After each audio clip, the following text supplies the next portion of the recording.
پہلے گھر بیوی کے ساتھ مشورہ کریں کہ اگر ہم فلاں دن بلا لیں تو کیا فلاں دن تک ہماری یہ چیزیں تیار ہو جائیں گی.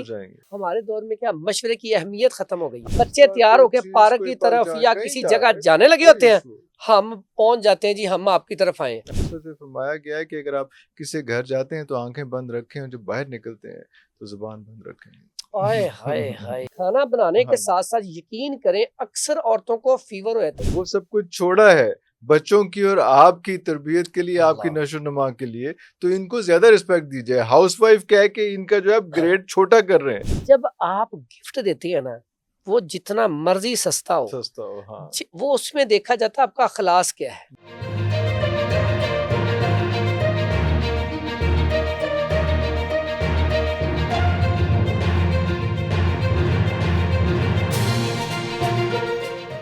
یہ آج مجھے ایک بات یاد آ گئی. گھر تھا ایسے ہی, انہوں نے نا بیچارے نے جب عید آنی یا کوئی ایسا بھی کوئی بھی معاملہ ہونا نا, بغیر گھر بتائے وہ ہسبینڈ نے نا آپ بھی آ جانا آپ بھی آ جانا. اب ان کو بلا لینا, بیوی کو اینڈ ٹائم پہ کہنا سب آ رہے ہیں ان کا کھانا بنانا. اب بیوی کو فیور ہے, بخار ہے, اب نہیں بھی ہے تو یار اب یہاں گھر صاف کرنا ہے ایک الگ چیز ہے, گھر صاف کرنا الگ چیز, وہ کسی خطے میں نہیں آتا. یقین کریں یہاں پہ جو آپ نے بات, اس سے نا ہمارے لوگوں میں یہ اویئرنیس آئے کہ یار بھائی آپ نے کسی کو بلانا ہے, پہلے گھر بیوی کے ساتھ مشورہ کریں کہ اگر ہم فلاں دن بلا لیں تو کیا فلاں دن تک ہماری یہ چیزیں تیار ہو جائیں گی. آپ کی طبیعت ٹھیک ہے, اتنے مہمان آئیں گے تو کتنی, ایک تو بیوی خوش ہو جائے کہ آپ نے اسے مشورہ کیا, دوسرا پھر وہ دیکھے کہ ہاں کتنے لوگ آ جائیں تو اتنا کھانا آسانی سے بن جائے گا. تو اس میں کیا خیر ہے. دیکھیں نبی صلی اللہ علیہ وسلم مشورہ کرتے, ہمارے دور میں کیا مشورے کی اہمیت ختم ہو گئی. ابھی ہمارے میں نا اس نیچے فوراً شور مچ جانا ہے کہ جناب مہمان کو بلانا تو بڑی برکت کی بات ہے, سارا کچھ ہے, وہ سب کچھ ہے, لیکن اپنا ہاؤس ان آرڈر کرنا اس سے پہلے ہے. وہ کیوں لوگ بھول جاتے ہیں یہاں پہ نا مہمان. دیکھیں ایک اور چیز مجھے نا آپ کی نا یہاں پہ ایک بات یاد آ گئی. آپ کی ایک چیز بڑی اچھی ہے, میں نا جو چیز اچھی ہو نا لوگوں تک پہنچنی چاہیے, اور میں خود بھی بڑے عرصے سے مجھے جب کسی نے سمجھایا تو میں نے عمل کرنا شروع کیا. ایک بزرگ تھے میرے, جب بھی آپ کسی کے پاس جائیں پہلے اسے فون کریں, ایک دو دن پہلے اسے ٹائم لے لیں, ان کے ساتھ ٹائم لینے کے بعد آپ جائیں. وہ بے شک آپ کا شاگرد ہو, آپ کا ماتحت ہو, اس کے دل میں آپ کے لیے بہت عزت بڑھ جائے گی. اکثر اوقات کیا ہوتا ہے ہم بن بلائے جب پہنچتے ہیں اگلے بندے بےچارے گھر سے نا بچے تیار ہو کے پارک کی طرف یا کسی جگہ جانے لگے ہوتے ہیں, ہم پہنچ جاتے ہیں جی ہم آپ کی طرف آئے. اب وہ بیچاروں کا پلان بھی ختم ہو گیا, جو بھی پلان انہوں نے بنایا تھا, کہیں جانا تھا, سو معاملہ.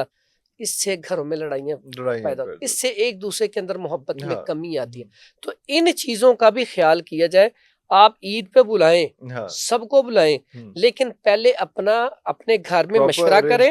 مشورہ کرنے کے بعد آپ دیکھیں کہ ہاں ہم نے اتنا ارینج کرنا ہے, اس حساب سے کرنا ہے. اس سے پھر اپنی بیوی کا ہاتھ بٹائیں, ساتھ اس کی ہیلپ کریں. اس میں یہ چیز بھی آئی تھی, جب آپ ایسے کسی گھر ڈور کریش کر کے چلے جاتے ہیں تو وہاں پہ obviously بندہ اپنے لائف سٹائل سے اپنے طریقے سے رہ رہا ہے. گھر کسی وقت صاف ہے, کسی وقت صاف نہیں ہے, اور آپ نے اس کے بعد شور مچانا کہ یار دیکھو ہم گھر گئے تھے, اس کے نا کتنے اس کی بیوی کس قسم کی ہے, اس نے گھر نہیں صاف رکھا ہوا, اس نے کھانا نہیں کھلایا, اس نے یہ نہیں کیا, اس نے پانی ٹائم پہ نہیں پلایا.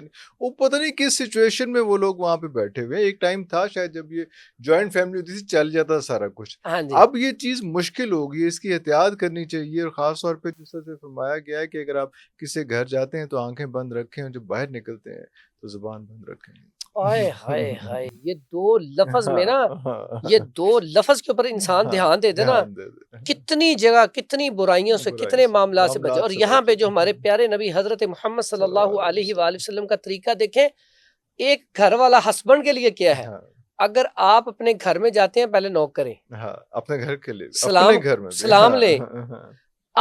اب ہمارے لیے جو اپنے گھر میں جا رہا ہے اس کے لیے یہ قانون ہے, تو باہر والوں کے لیے قانون نہیں ہے. کیا ہونا چاہیے, یہ قانون جو ہے اس کے اوپر عمل کیا جائے تو یقین کریں ہمارے گھروں میں یہ چھوٹے چھوٹے مسئلے ہیں نا, یہ جو میں نے آپ کے ساتھ ایک بات ایک دو شیئر کی, کچھ لڑائیاں صرف اس وجہ سے ہوتی ہیں کہ اب آپ کی بیوی کی طبیعت نہیں صحیح, آپ نے مہمان بلا لیے ہیں, آپ نے اتنا بھی خیال نہیں کیا کہ اس کی طبیعت نہیں صحیح.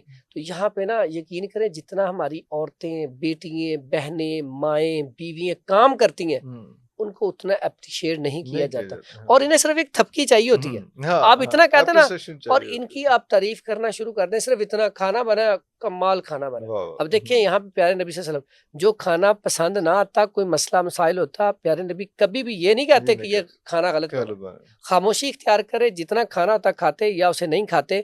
لیکن اس طرح جس طرح ہم کرتے ہیں, ہلکا سا نمک تیز ہو گیا سالن اٹھا کے پھینک دیا, یہ چیز نہیں کرنی. دوسرا, بقرہ عید پہ زیادہ محنت عورتوں کو کرنی پڑتی ہے. وہ کیسے؟ جتنا گوشت ہے وہ کون سنبھالتا ہے؟ کھانا بنانے کے ساتھ ساتھ یقین کریں اکثر عورتوں کو فیور ہوتا ہے, بخار ہو جاتا ہے, ایکسٹرا لیبر ہے وہ چیز.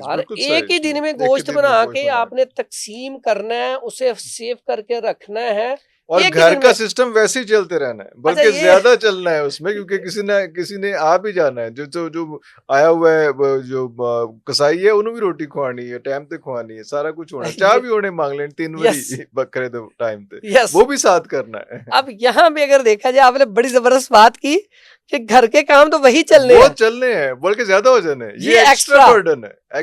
اس لیے یہاں پہ ہمیں بڑے طریقے سے چلنا پڑے گا, ان کو رسپیکٹ دینی پڑے گی. جب رسپیکٹ دیں گے تو اس سے ماحول کیا اچھا ہوگا, ان کے دل میں آپ کے لیے عزت بھی پیدا ہوگی, پھر آپ کو احساس بھی ہوگا کہ نہیں یار میں بھی تھوڑا سا ساتھ لگوں, اس کو نا دیکھیں سب کا کام ہے, پھر دینے جانے کا کام ہی میرا نہیں ہے, یہ بھی ساتھ مل کے جلدی جلدی اس کو کام کو کمپلیٹ کریں. اور یہ تو کچھ لوگوں نے, کچھ ملکوں میں تو چیز چینج ہو گئی ہے یہ والی. اب وہ جو ہے وہ یہ چیز نہیں کہتے کہ وہ ہاؤس وائف ہے, اب وہ کہتے ہیں کہ یار یہ خاتون کام بھی کر سکتی تھی, اس نے وہ سب کچھ کمپرومائز کیا ہے, وہ سب کچھ چھوڑا ہے بچوں کی اور آپ کی تربیت کے لیے, آپ کی نشو و نما کے لیے. تو ان کو زیادہ رسپیکٹ دیجیے. ہاؤس وائف کیا ہے کہ ان کا جو ہے گریڈ چھوٹا کر رہے ہیں, ان کو بڑا نام کوئی دیں. یہ جو آپ نے آج بات کہی ہے نا, یہ جو لوگ کہتے ہیں نا بہنوں نے کیا کیا ہے, ان کو کس چیز کا حصہ دیں؟ کس کا حصہ دیں؟ واللہ اگر آپ کماتے رہے ہو, گھر میں کپڑے کون دھوتا رہا آپ کے, کھانے کون دیتا رہا آپ کو پکا کے, ٹھیک ہے, پورے گھر کا سسٹم وہ سنبھال لیں, محنت وہ کریں. آپ ان کو جب شادی کرتے ہو تھوڑا سا سامان دے کے کیا تو جی آپ کا حصہ کمپلیٹ ہو گیا. اسی لیے تو اسلام نے یہاں پہ کہا ہے بڑے بڑے یہاں پہ علماء پھنس جائیں گے, بڑے بڑے دیندار پھنس جائیں گے. یہاں پہ یہ جو آپ آج آپ نے بات کی نا آپ کے پروگرام کے توسط سے, میں کہتا ہوں واقعی ان کا گریڈ ان سے کہیں اوپر ہے, جنہوں نے آپ کی خاطر, آپ کے بچوں کی خاطر, آپ کے گھر کی خاطر اپنی ساری جو خواہشات ہیں ان کو مٹا کے تو وہ گھر میں بیٹھی ہیں, پڑھی لکھی ہیں, عقل مند ہیں, شعور والی ہیں, لیکن آپ کی اپنی عزت بچائے ہوئے, آپ کی عزت کو بچائے ہوئے گھر میں بیٹھ کے آپ کی خدمت کرتی ہیں. ہمیں انہیں سلوٹ کرنا چاہیے. اور ساتھ ہی ساتھ یہ جو آپ میں نے بتایا تھا نا, میں نے وہ جب کہا تھا کہ انہیں آپ گفٹ دیں, بہت سارے لوگوں نے دیا, بلکہ بڑی انہوں نے دعائیں دی. دیکھیں بقرہ عید ہو یا چھوٹی عید ہو, دیکھیں آپ کے پاس جتنے بھی وسائل تنگ ہیں, آپ کی گنجائش ہے نا چھوٹے سے چھوٹا گفٹ, آپ گفٹ جب دیں گے نا, اچھا عورت کو اللہ نے ایسا بنایا ہے, آپ والدہ ہو, بہن ہو, ماں ہو, بیوی ہو, کسی بھی صورت میں جب آپ گفٹ دیتی ہے نا, وہ جتنا مرضی سستا ہو وہ اس میں دیکھا جاتا ہے آپ کا اخلاص کیا ہے. جب آپ کا اخلاص اچھا ہے, نیت اچھی ہے, تو جو گفٹ آپ دیتے ہیں نا اس سے اللہ تعالیٰ دلوں میں محبت بھی ڈالتا ہے. اور یہ جو گفٹ ہوتا ہے اگلے بندے کے دل سے جو دعائیں نکلتی ہیں نا, اس لیے تو تحفوں کا کہا گیا. آج تو تحفے کسی اور طریقے سے دیے جاتے ہیں نا, مطلب کے لیے ایک تو بزنس, لیکن اصل میں پہلا کیا تھا, ایک دوسرے میں پیار اور محبت کو بڑھانے کے لیے. تو یہ لازمی کام میں سمجھتا ہوں عید پہ کرنا چاہیے کہ اپنی بیگموں کو کوئی نہ کوئی گفٹ ضرور دے.